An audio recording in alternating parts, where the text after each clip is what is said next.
Hello, everyone. This is the Liberty Radio Hour presented by Liberty Coin and Precious Metals. As a part of our Libertopia series, we're going to sit down with Stefan Molyneux for 10 or 15 minutes and ask him some questions. First of which being, have you ever been to San Diego before, Stefan? I have never been to San Diego before. I've been to Los Angeles before on business. I've been sort of up and down the western California coast, but I've never been to San Diego before. So you're familiar with this concrete island of Southern California. Well, you see, you're going to say anything negative about San Diego, I'm going to compare it with Canada in October. So a concrete island looks pretty damn good when you're looking at near zero temperatures up north. Yeah, I think you mentioned that yesterday when you said how we were saying it was a little bit cool Yeah, here. it's a little bit cool here. It's a little bit cloudy here. It's like, are you sticking to metal things? No. So stop whining.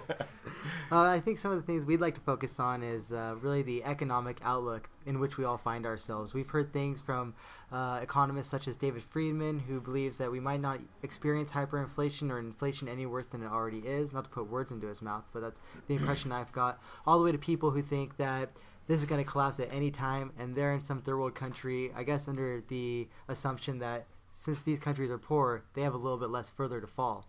Where do you fall in on that spectrum? I think the first and most important thing to recognize is that the rulers don't believe in the economics they teach to us, right? So the rulers believe in Keynesianism not because it's intrinsically true, but because it gives them the power to increase spending. I mean, governments love to increase spending. That's what power is, stuff for free, that's been stolen. And so Keynesianism has become successful because it gives politicians additional power. But I don't think that politicians genuinely believe that more debt creates more wealth. I mean, nobody who's sane believes that if you go further into debt, you're somehow more wealthy. So I think if we accept that the leaders are Austrians, so to speak, the Austrian economists, that they're more free market, that they understand the free market, then I think that we can understand that what we receive is propaganda.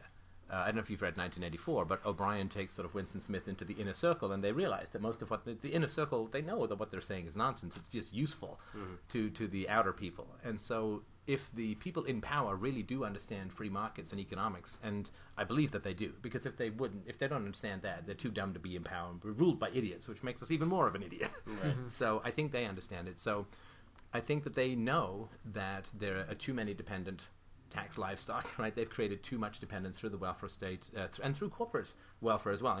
Libertarians often focus on the welfare like the poor, but I mean, statism is corporate welfare as much as, if not more, as we saw with the bailouts. Right, any government spending would be... Yeah, any government spending, it creates a kind of dependence and distorts the marketplace. And so my particular belief is that this is all well known in the circles of power, right? They've got a sort of, as Jefferson said about slavery, they have a wolf by the ears. They can't beat it or let it go, so to speak. So what's going to happen, in my opinion, I don't think we're going to hyperinflate our way out of debt. I think there's going to be some inflation. But hyperinflation is too well known as a strategy now. Everybody's looking for it. Everybody knows that the government wants to hyperinflate out of the debt. And so the moment that the government starts doing anything like that, people would just dump their bonds, right, which would cause catastrophic rises in interest rates, which would destroy the government's ability to even service its debt, let alone pay it off. So I don't think that hyperinflation is an option. This wasn't well understood in Weimar Germany. It wasn't well understood in other places of hyperinflation. But in the West, it's pretty well known in economics. I mean, you don't have to be an Austrian to know that printing money causes inflation. I mean, that's well understood. So I think that they're not going to take that route. There'll be some to sort of cushion it, but what they're going to do is start preaching austerity measures to people on fixed incomes, to people who are dependent upon the governments. There's going to be a resurgence of stand up for yourself and be an individual and don't be dependent on the government. And when the government starts doing that, then the media will start following, and then the movie makers and the artists will start following about self-reliance and don't be dependent. And there's going to be a whole cultural tidal wave of memes going through where it's going to become more shameful to be dependent on the government because everyone's then going to start picking up on that and reflecting it, and they're going to try and minimize their payouts to the dependent classes because they know that they've wrapped the productive classes too tight in regulations and taxes and control and debt, and they need to liberate the productive classes so they can begin the feast anew. Right? They don't want to go back to the Middle Ages. They don't want to go. They don't want to go the way of South America. So I think they'll just turn on the dependent classes and preach self-reliance and back to basics and values, and let's eat cat food and live three to a room. Go ahead. So what about the portion of that just becomes extremely difficult? I mean, all these people now are dependent. They're not going to like the fact that somehow you cut off their funds. Well, sorry, I don't think that they'll not mail out the checks, but those checks are not going to increase. They may diminish to some degree.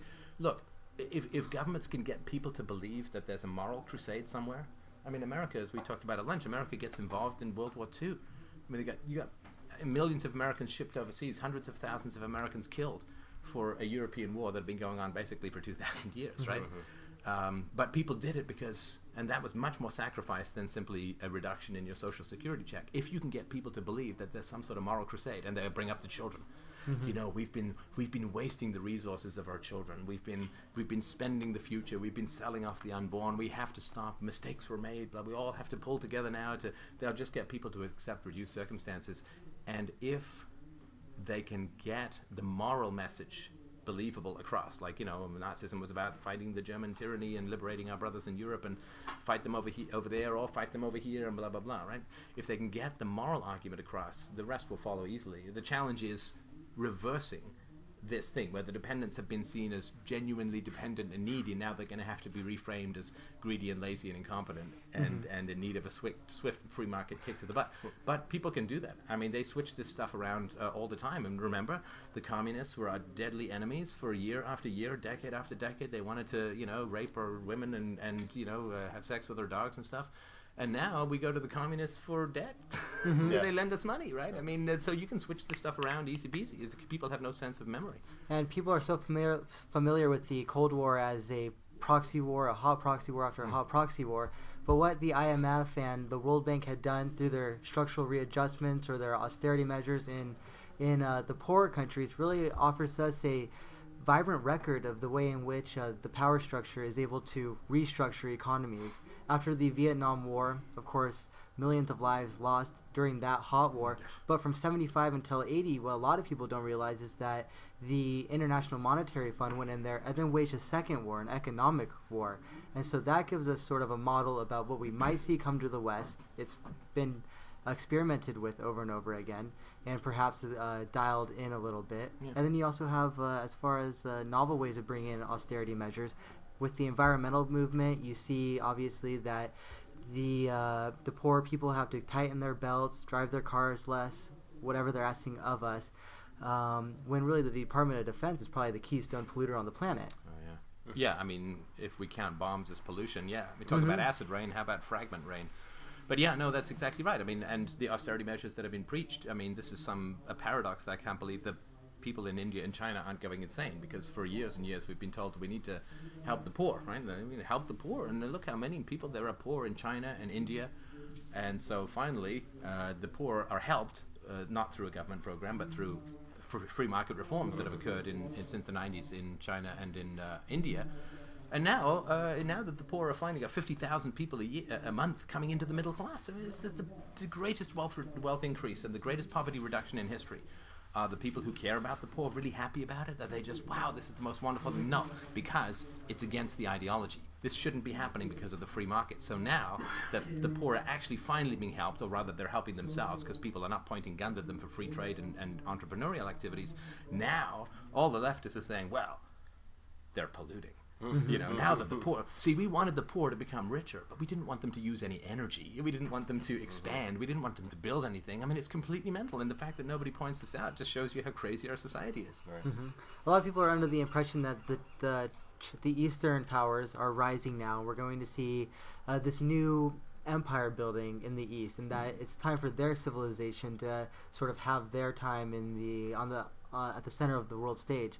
But it seems to me that the way in which things are structured, if the West collapses, you're going to essentially have depression or hyperinflationary episodes the world over. Would you agree with that, or do you think that we will see the Eastern powers rise because of their fiscal policies, or what have you? Well, fiscal policies and demographics, right? I mean, you just look at birth rates, right? No culture that I know of has ever sustained a birth rate as low as, I mean, America's is higher. I think it's a little over 2.1 and so on. But in most of the West and in Europe, it's 1.3, 1.5, 1.7. In Canada, it's not even at 2. And so that, of course, means dilution of Western culture through usually very foreign immigration, right? No, immigration is great, you know, lots of different... But the reality is that it does dilute the core culture, right? I mean, a lot of people who come from India or from China, I mean, they're not going to have the same history with Western philosophy, Western culture, the Renaissance, the Enlightenment, and all of that kind of good stuff. And they also won't have some of the bad stuff, right? Mm-hmm. The hardcore socialism and collectivism that has been growing over the past 100, 150 years in the West. So it's a mixed bag. But